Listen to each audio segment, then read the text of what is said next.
অন্তরালের পর্দানিশীল মা ও বোনেরা সকলকে আমি আমার অন্তরস্থল থেকে সালাম শুভেচ্ছা জানাই।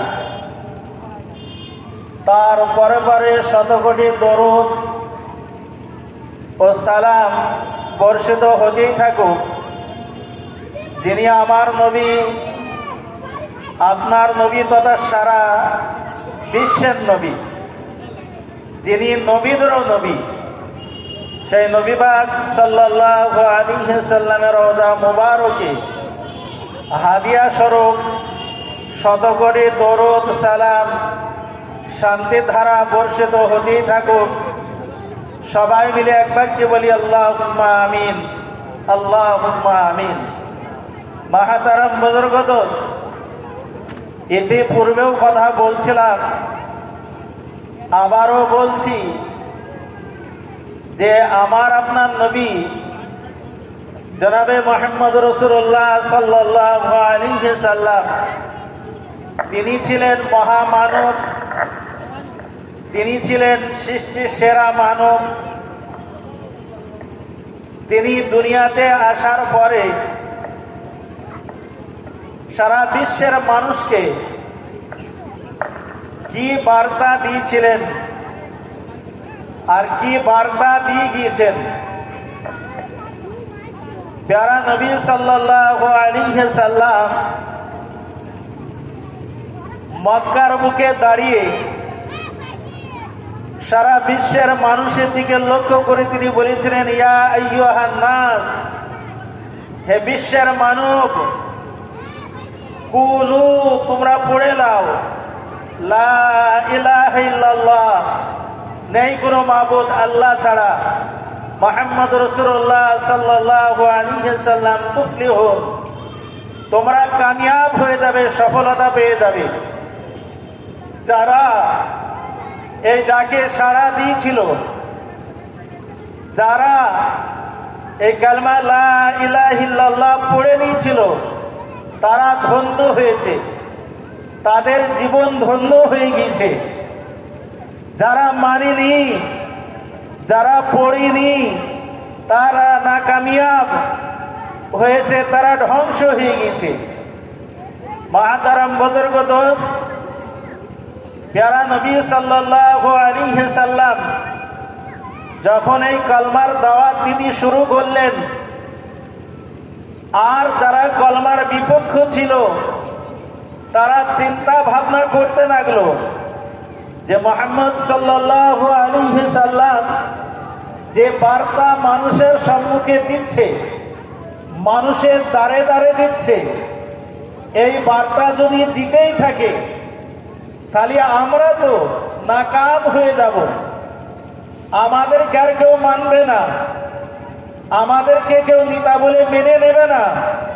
অতএব মুহাম্মদ সাল্লাল্লাহু আলাইহি সাল্লামকে এই কালমার প্রচার করতে দেয়া হবে না। প্রতিবন্ধক হলো প্যারা নবী সাল্লাল্লাহু আলাইহি সাল্লামের শত্রু হয়ে দাঁড়ালো।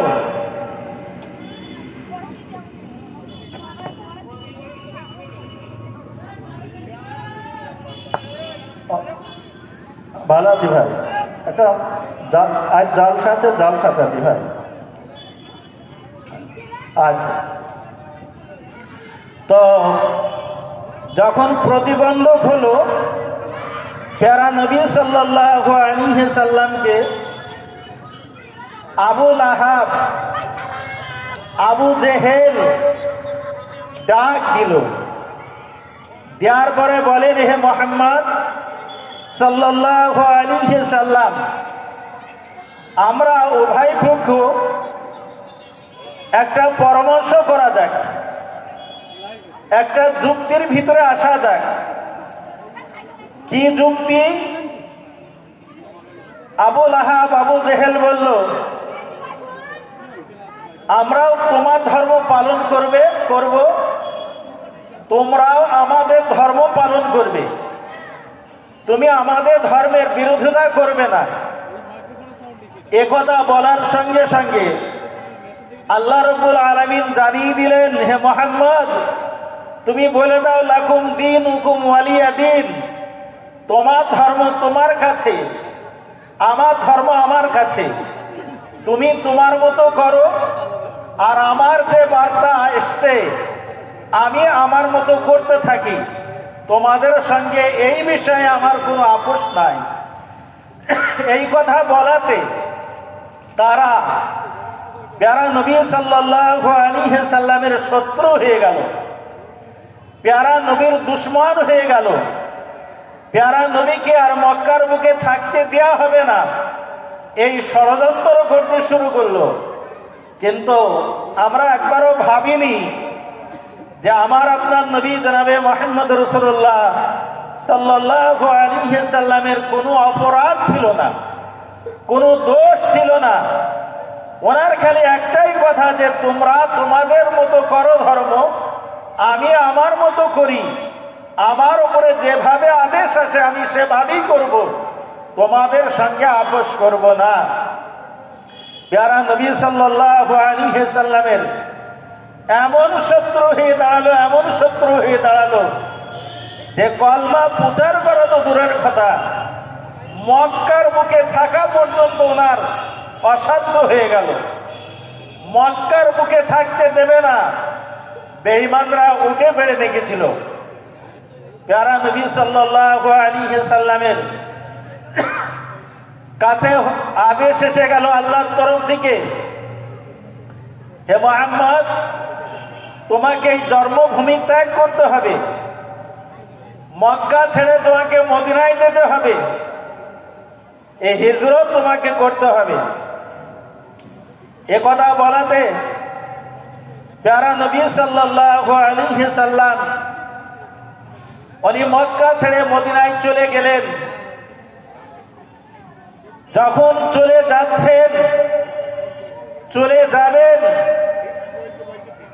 উনি যখন বাড়িতে থাকতেন উনি সদা সর্বদা কাবা ঘরের বারান্দায় চলাফেরা করতেন, বারবার ঘুরতেন, পাক দিতেন। যখন বাড়ি ছেড়ে চলে যাচ্ছেন, প্যারা নবী সাল্লাল্লাহু আলাইহি সাল্লাম কাবার দিকে তাকিয়ে তাকিয়ে অধর নয়ে কেঁদেছেন আর বলেছেন, হে কাবা আমি তোকে ছেড়ে যেতে চাই না, আমার মন কখনোই বলে না তোকে ছেড়ে চলে যাব, কিন্তু এই মক্কার নিষ্ঠুর বান্দা যারা আছে, তোর বুকে যে বান্দাগুলো আছে তারা আমাকে থাকতে দিচ্ছে না, তারা আমাকে জন্মভূমি থেকে তাড়ানোর ব্যবস্থা করেছে, অতএব আমাকে চলে যেতেই হবে। প্যারা নবী সাল্লাল্লাহু আলাইহি সাল্লাম মক্কা ছেড়ে মদিনায় চলে গেলেন। আর মদিনায় যাওয়ার পরে যখন মদিনার লোক প্যারা নবীর সাপোর্ট দিয়েছিল, আল্লাহ নবীকে মেনে নিয়েছিল, আর মেনে নেওয়ার পরে যখন এই দেশের মানুষ ও দেশের মানুষ, মক্কার মানুষ হজের জন্য যেত, মক্কার যে সমস্ত নেতা ছিল, আবু জেহেল, আবু লাহাব, উতবা, শাইবা, আগে থেকেই মানুষের দ্বারে দ্বারে প্রচার করে দিত, ওগো তোমরা কখনোই যেন ভুল করো না, মদিনার বুকে এমন একটা মানুষ আছে যে মানুষটা হচ্ছে পাগল, যে মানুষটা আমাদেরকে উল্টো পাল্টা বলে, যে মানুষটা আমাদের ধর্মকে ছোট করে, যে মানুষটা আমাদের দেব দেবতাকে এরকম করে, তোমরা জানো তার কথা শুনো না, সেই পাগলের কাছে তোমরা যেও না। মহাতারাম বদরগদোস মানুষ যখন যায়, যাওয়ার পরে তারা চিন্তা ভাবনা করে, ইতিপূর্বে আমরা যখন হজ করতাম, আমরা কাবা তওয়াফ করতাম, আমাদেরকেও এরকম বাধা দিত না, নিষেধ করতো না, তো সে মানুষটা কেমন কেমন পাগল, তাকে একবার দর্শন করাই যাক, যেটা আমাদের মধ্যেও আছে।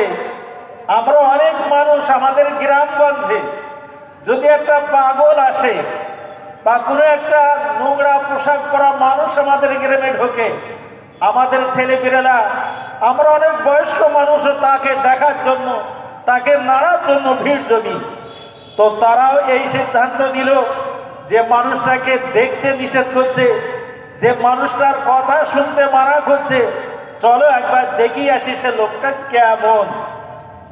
মহাতারাম বুজুর্গ দোস্ত দলে দলে প্যারা নবী সাল্লাল্লাহু আলাইহি ওয়াসাল্লামের কাছে গিয়েছে।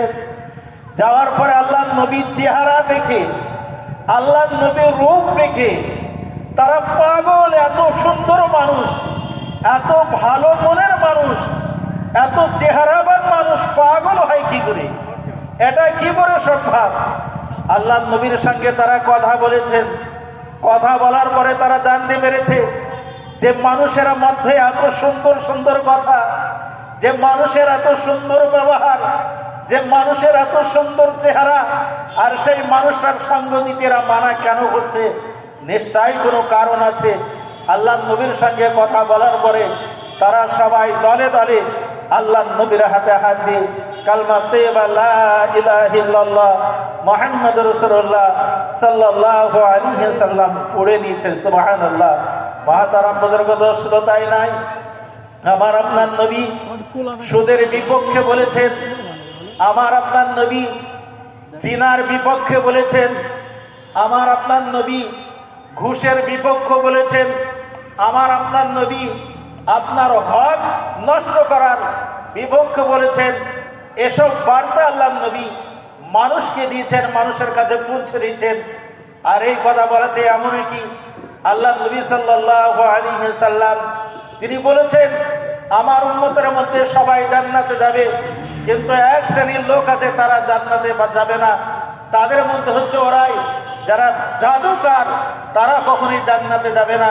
কিন্তু সেই বেঈমানরা আবু লাহাব, আবু জেহেল আমার আপনার নবী জনাবে মুহাম্মদ রাসূলুল্লাহ সাল্লাল্লাহু আলাইহি ওয়াসাল্লামকে জাদুকর পর্যন্ত বলেছে। নাউযুবিল্লাহ। আল্লাহ নবী সাল্লাল্লাহু আলাইহি ওয়াসাল্লামের হাতে হাতে যখন মানুষ দলে দলে কালমা পড়তে শুরু করেছে, ইসলামের দাওয়াত করতে শুরু করেছে, আবু লাহাব, আবু জেহেল মানুষকে দাঁড়িয়ে দিয়েছে। তোমরা যখন এতই ওনাকে ভালোবাসতো, ওনার কথা শুনতো, তবে ওনাকে একটা প্রশ্ন করো। কি প্রশ্ন? ওনাকে গিয়ে বলো আমার হাতের ভিতরে কি আছে, এটা যদি বলে দেয় তাহলে ওনাকে নবী বলে মেনে নিও। আবু জেহেল হাতের ভিতরে কিছু পাথর নিয়ে পুরো বেঁধে ধরে আল্লাহ নবীকে বলেছে, হে মুহাম্মদ তুমি বলো আমার হাতের ভিতরে কি আছে। আল্লাহ নবী সাল্লাল্লাহু আলাইহি ওয়াসাল্লাম বলার আগে হাতের ভিতর থেকে আওয়াজ আসছে, ইয়া রাসূলুল্লাহ, ইয়া হাবিবাল্লাহ, আপনাকে উত্তর দিতে হবে না, আমি বলে দিচ্ছি লা ইলাহা ইল্লাল্লাহ মুহাম্মাদুর রাসূলুল্লাহ। এই মালাটা নিতে হবে অনলাইন থেকে মুহাম্মদ সাল্লাল্লাহু আলাইহি ওয়াসাল্লাম ওই মালাটা নিতে ভালো দেওয়ার বলো উনি রাসূল, আর অন্য কিছু হতে পারে না। একথা বলার সঙ্গে সঙ্গে আবু জেহেল একথা বলেছে, এত বড় জাদুকর, আমার হাতের ভিতরে পাথর আছে, তাও সেই পাথরের দ্বারাতে কথা বলে দিচ্ছে। এমনকি আল্লাহ নবীকে বলেছে তুমি যদি আকাশের চাঁদকে দুই টুকরো করে দেখাতে পারো তাহলে নবী বলে মানবো। আল্লাহ নবী সাল্লাল্লাহু আলাইহি ওয়াসাল্লাম এটাও বলেছে, এটাও করে দেখিয়েছে। তারপরেও আবু জেহেল আল্লাহ নবীকে নবী বলে স্বীকার করতে পারেনি। মহাতারাম বুজুর্গ দোস্ত, প্যারা নবী সাল্লাল্লাহু আলাইহি ওয়াসাল্লামকে যারা মেনে নিয়েছিল, নবী বলে গ্রহণ করেছিল, তারা কামিয়াব হয়েছে। যারা মানেনি তারা ধ্বংস হয়ে গেছে। যেমন আবু লাহাব, আবু জেহেল, তারা আল্লাহ নবীকে মানেনি, আল্লাহ নবীর সদা সর্বদা দুষ্করি করেছে। কিন্তু আবু লাহাব যখন মৃত্যুবরণ করেছিল, যখন মারা গিয়েছিল, তার গা দিয়ে এত এত এত দুর্গন্ধ বার হয়েছিল, কোনো মানুষ তার কাছে যায়নি, কোনো মানুষ তার ধারে কাছে যায়নি। বাড়ির থেকে তাকে এমন ভাবে নিক্ষেপ করে ফেলছিল যেমন আমাদের বাড়িতে শিয়াল কুকুর মারা গেলে তার পায়ে দড়ি বেঁধে টানতে টানতে নিয়ে গিয়ে আপনার নরদঙ্গায় বা অন্য বাসরাতে ফেলে দেওয়া হয়। আবু লাহাবকেও ঠিক ওইরকম ভাবে তার দলীয় মানুষ, তার আত্মীয় স্বজন ওইভাবেই তাকে টানতে টানতে নিয়ে গিয়ে ফেলে দিয়েছিল। মহাতারাম বুজুর্গ দোস্ত, আবু জেহেল আল্লাহ নবী সাল্লাল্লাহু আলাইহি ওয়াসাল্লামকে আপনাকে ক্ষতি করার জন্য, আল্লাহ নবীকে নষ্ট করার জন্য রাস্তার মাঝখানে কুয়া কেটেছিল, কুয়া, আর সেই কুয়াতে আল্লাহ নবী পড়া বাদে আবু জেহেল আল্লাহ নবীকে মারার জন্য কু কেটেছিল, আবু জেহেল নিজেই পড়ে গিয়েছিল। আবু জেহেলকে তোলার জন্য হাজারো চেষ্টা করেছে, কেউ তুলতে পারেনি। শেষবারে গুহার ভিতর থেকে বলছে, ওরে অমুক, ওরে অমুক, তোরা যতই চেষ্টা করিস না কেন আমাকে তোলা তোদের দ্বারাই সম্ভব নয়। একমাত্র ওই তুলতে পারবে যে আমার পেয়ারা ভাতিজা মোহাম্মদ, তা সে ছাড়া আমাকে তোলার মতো আর কাউকে দেখিনি। তোরা তাকে ডাক। আল্লাহ নবী সাল্লাল্লাহু আলাইহি ওয়াসাল্লামকে ডাকা হয়েছে। ডাকার পরে পেয়ারা নবী সাল্লাল্লাহু আলাইহি ওয়াসাল্লাম আসেন। আসার পরে হুকিনি দেখছে যে আমার চাচা গুহার ভিতরে পড়ে আছে। আল্লাহ নবী জিজ্ঞাসা করছেন, চাচা তোমার এই অবস্থা হলো কি করে? তুমি একবার আমাকে বলো। আর গর্তর ভিতর থেকে বলে, ও মুহাম্মদ, আমি পরে সব বৃত্তান্ত বলবো, তবে তুমি আগে আমার তোলার ব্যবস্থা করো। আর তুমি যদি না পটলো আমি গর্তর ভিতরেই পচে পচে মরে যাব। অতএব তুমি আগে আগে আমাকে তোলো। প্যারা নবী সাল্লাল্লাহু আলাইহি ওয়াসাল্লাম যেমনি হাত বাড়িয়ে দিয়েছে, আল্লাহর হুকুমে গুহা উপরের দিকে উঠতে শুরু করেছে। হাত ধরে টেনে আল্লাহ নবী আবু জেহেলকে গুহায় দিকে তুলেছে। আর তোয়ার তোলার পরে আবু জেহেল বলেছে, ও মুহাম্মদ, এ আরবের যত মানুষ আছে আমার হুকুম মতো যারা চলে, আমাকে তোলার জন্য অনেক চেষ্টা করেছে, অনেক দড়ি দিয়েছে, কিন্তু দড়ি যত নিচের দিকে যায় আমি নিচের দিকে যাই, দড়ি আমার হাত পর্যন্ত জমিনি। আর তুমি হাত দিলে দড়ি ছাড়াই, বিনা দড়িতে হাত দিয়ে আমাকে কি করে তুললে? অতএব তুমি বড় জাদুকার, তোমার মতো জাদুকারে দুনিয়াতে আর কাও নাই। মহাতারাম বুজুর্গ দোস্ত, আল্লাহ নবীকে এই অপবাদ দিচ্ছে। শুধু তাই নাই, আল্লাহ নবী কলমার দাওয়াত দিতে গিয়েছেন, কলমার দাওয়াত দিচ্ছেন। ওনারই নিজের চাচা আবু জেহেল আল্লাহ নবীকে পাথর দিয়ে কপালে মেরেছে। যারা নবী সাল্লাল্লাহু আলাইহি ওয়াসাল্লামের কপাল থেকে রক্ত বার হচ্ছে। আল্লাহ নবী কপাল ধরে চিন্তা করছেন, ওগো আল্লাহ, আমি তো কোনো অপরাধ করিনি, আমি কোনো অন্যায় করিনি, তারপরেও আমার নিজের চাচা আমাকে মারলো। এই মনে ব্যথা নিয়ে, এই কষ্ট নিয়ে উনি কপাল ধরে বসে আছেন। ওনার মা নাই, দেশে সান্ত্বনা দেবেন। ওনার আব্বা নাই, দেশে সান্ত্বনা দেবেন। বাড়ির একজন কাজের মেয়ে এই দৃশ্য দেখে ছুটতে ছুটতে গিয়েছেন। এনার পাশে দাঁড়ানো মতো বা এনার প্রতিশোধ নেওয়া মতো ওনার চাচা, যার নাম হচ্ছে আমির হামজা, তিনি ছাড়া আর কেউ পারবে না। আমির হামজা উনি বড় শিকারী ছিলেন। উনি শিকার করতে ভালোবাসতেন। পাহাড় পর্বতে জঙ্গলে চলে যেতেন শিকার করতে। ওই মহিলা ছুটতে ছুটতে ছুটতে আমির হামজার কাছে খবর নিয়ে গেছে, ও আমির হামজা, তুমি এদিকে শিকারে মত্ত আছো আর তোমার ভাতিজা কপাল ফাটিয়ে দিয়ে চুপচাপ বসে আছে, তুমি কি খবর পাওনি? বলে, না, আমি খবর পাইনি। কে কপাল ফাটালো তুমি আমাকে বলো। বলছে, বাড়ি যাও, যাওয়ার পরে দেখো তোমার সেই ভাই আবু জেহেল তোমার ভাতিজার কপাল ফাটিয়ে দিয়েছে। আমির হামজা ছুটতে ছুটতে আসলো। আসার পরে দেখছে কিছু মানুষ নিয়ে, ওর যারা দলপতি ছিল তাদেরকে নিয়ে উপহাস আসছে, ঠাট্টা করছে। আল্লাহ নবীকে মেরেছি, মোহাম্মদকে মেরেছি, ও বুঝুক কেমন কষ্ট, বুঝুক কেমন যন্ত্রণা, এ উপহাস করছে। হযরতে আমির হামজা রাদিয়াল্লাহু তাআলা আনহু উনি গিয়ে এক ধাক্কা মেরেছে আবু জেহেলকে, আর মুখ চুবড়ে পড়ে গেছে। ওটার পরে বলছেন, হে আমির হামজা, এ কেমন হলো? বলছে, কেমন হলো তুমি কি বুঝতে পারছো না? তুমি কি জানতে পারছো না? আমার ভাতিজাকে তুমি মেরেছো, আঘাত দিয়েছো। আমার ভাতিজা যে কষ্ট হচ্ছে, যে দুঃখ হচ্ছে, আজ তার মা নাই, তার বাপ নাই। যদি তারা বেঁচে থাকতো তাকে সান্ত্বনা দিত, তাকে ভাত কাছে টেনে দিত, গায়ে হাত বোলাতো, তাকে ওষুধ লাগিয়ে দিত। আর তাকে মেরে তুমি সেখানে উপহাস আসতো। আবার উনি উঠলেন। ওঠার পরে তীর আন্দাজ ছিলেন বড়, তীর বার করে বলে, হে আবু জেহেল, আবার যদি তুই আমার ভাতিজাকে এমন আঘাত করিস, আমার ভাতিজাকে তোর কষ্ট দিস, এই তীর মেরে তোর মাথার খুপড়িকে উড়িয়ে দেবো। এ বলে উনি চলে আসলেন।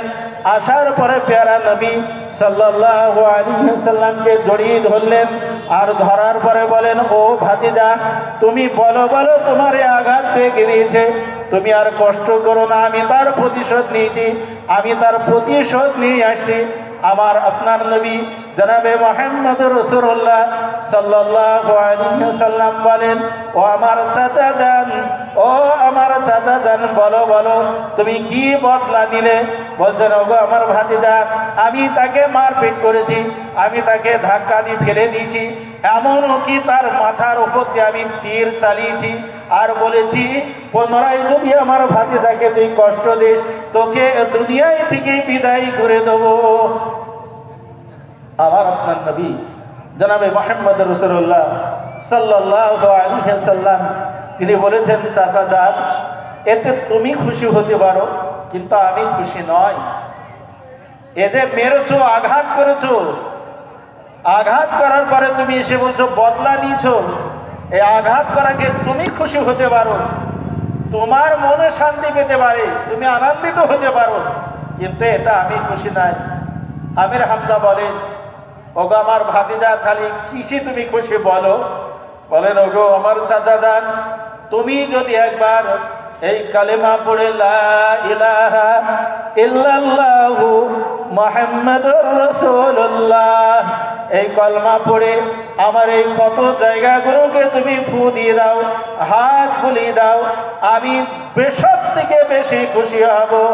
আমির হামজা বললেন, ওগো আমার ভাতিজা, যদি তাই হয় আমিও পড়ে নিলাম লা ইলাহা ইল্লাল্লাহু মুহাম্মাদুর রাসূলুল্লাহ সাল্লাল্লাহু আলাইহি ওয়াসাল্লাম। মাহতারাম বুজুর্গ দোস্ত, এটাই ছিল আমার আপনার নবী জনাবে মুহাম্মদ রাসূলুল্লাহ সাল্লাল্লাহু আলাইহি ওয়াসাল্লামের চরিত্র, এটাই ছিল আমার আপনার নবী জনাবে মুহাম্মদ রাসূলুল্লাহ সাল্লাল্লাহু আলাইহি ওয়াসাল্লামের আদর্শ। শুধু তাই নাই, মাগরিবের আগেও বলছিলাম যে একজন দেহাতি গ্রাম্য মানুষ, সেও তখন কলমা পড়েনি। আমার আপনার নবী জনাবে মুহাম্মদ রাসূলুল্লাহ সাল্লাল্লাহু আলাইহি ওয়াসাল্লাম সাহাবাদেরকে নিয়ে যে জায়গাতে নামাজ পড়তেন, অর্থাৎ মসজিদ, সেই মসজিদে দাঁড়িয়ে দাঁড়িয়ে পেশাব করছে, সাহাবারা ফলো করেছেন, আর করার পরে আগে লাল হয়ে গেছে। পেয়ারা নবীর কাছে সংবাদ যাচ্ছে, ইয়া রাসূলুল্লাহ, ইয়া হাবিবাল্লাহ, এই এই ঘটনা ঘটছে। আল্লাহ নবী বললেন, তাকে পেশাব করতে বাধা দিও না, বাধা দিও না, তাকে পেশাব করতে দাও।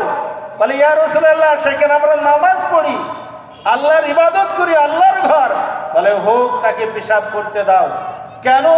যদি পেশাব করার মাঝখানে তাকে বাধা দাও, সে চমকে যাবে, ভয় পেয়ে যাবে, তার পেশাবটা আটকে যাবে, সম্পূর্ণ ক্লিয়ার হবে না, এর মাধ্যমে সে রোগে আক্রান্ত হতে পারে। অতএব তাকে তোমরা এ কষ্ট দিও না, এ কষ্ট তোমরা দিও না। পেশাব করা হয়ে গেল, পেয়ারা নবী আসলেন, সাহাবারা আসলেন, পেশাব হয়ে যাওয়ার পরে আমার আপনার নবী জনাবে মুহাম্মদ রাসূলুল্লাহ সাল্লাল্লাহু আলাইহি ওয়াসাল্লাম তিনি আদর করে ডাকলেন, বেটা আমার কাছে এসো। ওই লোকটা কাছে আসলো, আসার পরে আল্লাহ নবী জড়িয়ে ধরলেন, গায়ে মাথায় হাত বুলিয়ে দিলেন, আর বললেন, বেটা, এটা স্রষ্টার ঘর, এটা মহাপ্রভুর ঘর, এখানে আমরা ইবাদত করি, আমরা স্রষ্টার উপাসনা করি, এখানে পেশাব করতে নাই, আগামীতে এখানে আর পেশাব করবে না, এরকম জায়গায় কখনো পেশাব করা ঠিক নয়। সাহাবাদেরকে বললেন, ওগো আমার সাহাবারা, বালতি ভরে পানি নিয়ে এসো, আর পুরা মসজিদ কাটে ধুয়ে দাও, মসজিদ পবিত্র হয়ে যাবে। আবার আমরা যেভাবে নামাজ আদায় করতাম সেভাবেই নামাজ আদায় করব, কোনো অসুবিধা হবে না। সুবহানাল্লাহ। তাই করলো। আর এই দৃশ্য দেখার পরে ওই দেহাতি মানুষটা যে দাঁড়িয়ে দাঁড়িয়ে পেশাব করেছিল, যে দাঁড়িয়ে দাঁড়িয়ে মসজিদে পেশাব করে দিয়েছিল, এই দৃশ্য দেখার পরে আল্লাহ নবীর হাত দুটো জড়িয়ে ধরে বলেন, ইয়া রাসূলুল্লাহ, ইয়া হাবিবাল্লাহ, আপনার বিরুদ্ধে মানুষ যা বলে এখন তো দেখছি সব ভুল। আপনার বিরুদ্ধে ধারণ করার জন্য আমাদেরকে যে শিক্ষাগুলো দেওয়া হয় এখন দেখছি সব ভুল। আপনি আপনার বিরুদ্ধে যেটা বলা হয় আমি স্বচক্ষে দেখি তার বিপরীত আপনি করছেন। অতএব আপনার মতো মানুষ ওরা যা বলে সেটা কখনই করতে পারে হতে পারে না। অতএব আমি স্থির হয়ে থাকতে পারছি না। আমাকে কলমা পড়িয়ে নেন, আল্লাহ নবীর হাতে হাত দিয়ে পড়ে নিলেন লা ইলাহা ইল্লাল্লাহ মুহাম্মাদুর রাসূলুল্লাহ সাল্লাল্লাহু আলাইহি ওয়াসাল্লাম। মহাতারাম বুজুর্গ দোস্ত, এটাই ছিল আমার আপনার নবী জনাবে মুহাম্মদ রাসূলুল্লাহ সাল্লাল্লাহু আলাইহি ওয়াসাল্লামের আদর্শ। এই শিক্ষাই আল্লাহ নবী আমাদেরকে দিয়ে গেছেন। আল্লাহ রাব্বুল আলামিন তার পবিত্র কালাম পাকের ভিতরে ঘোষণা করে দেন ওয়াতাসিমু বিল্লাহি জামিআন ওয়া লা তাফাররাকু। হে দুনিয়ার, হে বিশ্বের মুসলমান, তোমরা একই প্ল্যাটফর্মে একই ছাতার তলে তোমরা থাকো, তোমরা ছিন্ন ভিন্ন হয়ে না। যদি তোমরা ছিন্ন ভিন্ন হয়ে যাও তোমরা ধ্বংস হয়ে যাবে। এই ধ্বংসের হাত থেকে তোমাদেরকে কেউ রুখতে পারবে না। মহাতারাম বুজুর্গ দোস্ত, আজ আমরা একই প্ল্যাটফর্মে একই ছাতার তলে আমরা থাকতে পারিনি। আল্লাহ নবী সাল্লাল্লাহু আলাইহি ওয়াসাল্লামের সাহাবা হযরত ওমর ফারুক রাদিয়াল্লাহু তাআলা আনহু, উনি যখন খলিফা ছিলেন, খলিফা থাকাকালীন ওনার দরবারে যে সমস্ত মানুষগুলো ছিলেন, সাহাবারা ছিলেন, সঙ্গীরা ছিলেন, তেনাদেরকে বলছেন তুমি যে টাইমে ইসলাম গ্রহণ করেছিলে সেই টাইমের কাহিনী একটু শোনাও। শোনাতে শোনাতে হযরতে খাব্বাব বলে একজন সাহাবা তিনি ছিলেন, তিনাকে বলছেন হে খাব্বাব তুমি একবার তোমার ইতিহাসটা শোনাও। হযরতে খাব্বাব রাদিয়াল্লাহু তাআলা আনহু উনি এই ভাব করে কোমরের জামা তুলে হযরত ওমরকে দেখালেন, আর দেখানোর সঙ্গে সঙ্গে হযরত ওমর চমকে উঠলেন। ওঠার পরে বলছেন হে খালিদ তোমার এই অবস্থা কেন, এই ভাব কেন হয়েছিল, এমন হওয়ার কারণ কি? আমি তো তোমার বাজারের হাট দেখতে পাচ্ছি, এখানকার গোস্তগুলো কোথায় গেছে? বলে হে আমিরুল মুমিনিন, আমি যখন ইসলাম ধর্ম গ্রহণ করেছিলাম তখন যারা ইসলাম গ্রহণ করেনি আমার ইসলাম গ্রহণ করাটা তারা সহ্য করে নিতে পারেনি। না পারার কারণে আমার হাত পা কষে বাঁধা হতো, আর বাঁধার পরে উত্তপ্ত বালির উপরে আমাকে টেনে নিয়ে বেড়ানো হতো। শুধু তাই নাই, আমার এইভাবে প্রচন্ড রোদের মধ্যে উত্তপ্ত বালির উপরে শুয়ে আমার উপরে কি বলে কয়লা চাপিয়ে দেওয়া হতো, আর সেই কয়লা এমন ভাবে আমার উপরে দিত যে আমার এই চামড়া, আমার রক্ত, আমার চর্বি গলে গলে সেই কয়লার আগুনগুলো নিভে যেত। এর জন্য আমার এই অবস্থা। মহাতারাম বুজুর্গ দোস্ত, জনৈক সাহাবা আল্লাহ নবীর সাথে আছেন, আল্লাহ নবী সাল্লাল্লাহু আলাইহি ওয়াসাল্লাম নামাজ আদায় করছেন। এমন নামাজ এত দীর্ঘ হয়েছে যে সাহাবারা আল্লাহ নবীর পিছনে থাকা সহ্য করতে পারছে না, অসহ্য হয়ে পড়েছে। নামাজ শেষ হয়ে গেছে। শেষ হয়ে যাওয়ার পরে সাহাবারা বলছেন ইয়া রাসূলুল্লাহ, ইয়া হাবিবাল্লাহ, আজকের নামাজটা এত বড় কেন হলো, এত লম্বা কেন হলো, আমরা তো বুঝতে পারছি না। আল্লাহ নবী বললেন আমার সাহাবারা, আজকে নামাজের ভিতরে আমার 3টি দোয়া ছিল, 3টি দরখাস্ত ছিল আল্লাহর কাছে। তার মধ্যে আল্লাহ রাব্বুল আলামিন আমার 2টি দরখাস্ত, 2টি দোয়া কবুল করেছেন, আর একটি দোয়া আল্লাহ কবুল করেননি। সাহাবারা বললেন ইয়া রাসূলুল্লাহ, ইয়া হাবিবাল্লাহ, আপনি যে 3টি দোয়া করেছিলেন ওই 3টি দোয়া কি কি একবার আমাদেরকে শোনান। প্যারা নবী সাল্লাল্লাহু আলাইহি ওয়াসাল্লাম তিনি বললেন ওগো আমার সাহাবা, আমি সর্বপ্রথম আল্লাহর কাছে দোয়া করলাম, ওগো আল্লাহ, এই দুনিয়ার বুকে তুমি এমন জালেম বাদশা নিযুক্ত করো না যে জালেম বাদশার কারণে আমার সমস্ত উম্মত সমূলে ধ্বংস হয়ে যায়। এ বাদশা তুমি যেন করো না।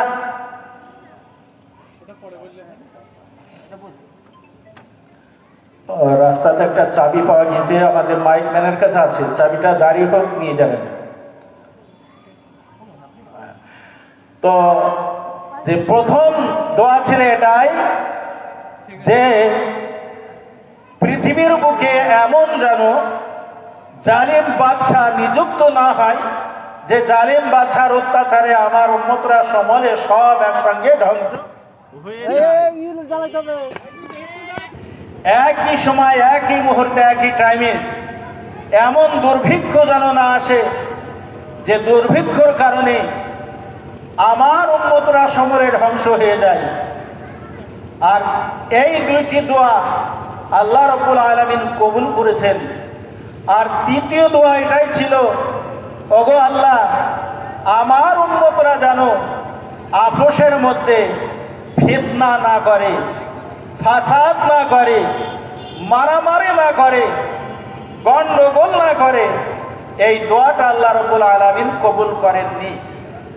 মহতারাম বুজুর্গ দোস্ত, আজ আমরা খেয়াল করে দেখি বর্তমান জমানায় আমাদের উপরে এমন একটি জালিম সরকার নিযুক্ত হয়েছে যে এমন ভাবে অত্যাচার করে যদি সব বাদশা এরকম জালিম হতো, অত্যাচারী হতো, আজকে আমরা এই দুনিয়ার বুকে টিকে থাকতে পারতাম না। একজন রাজা, একজন সরকার আমাদের উপর অত্যাচার করছে, আর একজন সরকার তিনি আমাদেরকে হাঁস মুরগির পাখার মতো, হাঁস মুরগি যেমন বাচ্চা তোলার পরে সমস্ত বাচ্চা ক্ষতি হওয়ার আশঙ্কায়, ক্ষতি হওয়ার ভয়ে দুই দিকে ডানা বিছিয়ে দেয় আর ডানার ভিতরে ঢুকিয়ে নেয়, নিয়ে যেভাবে রক্ষা করে, অপর রাজ্যের সরকার ঠিক আমাদেরকে ওইভাবেই হিফাজত করছে।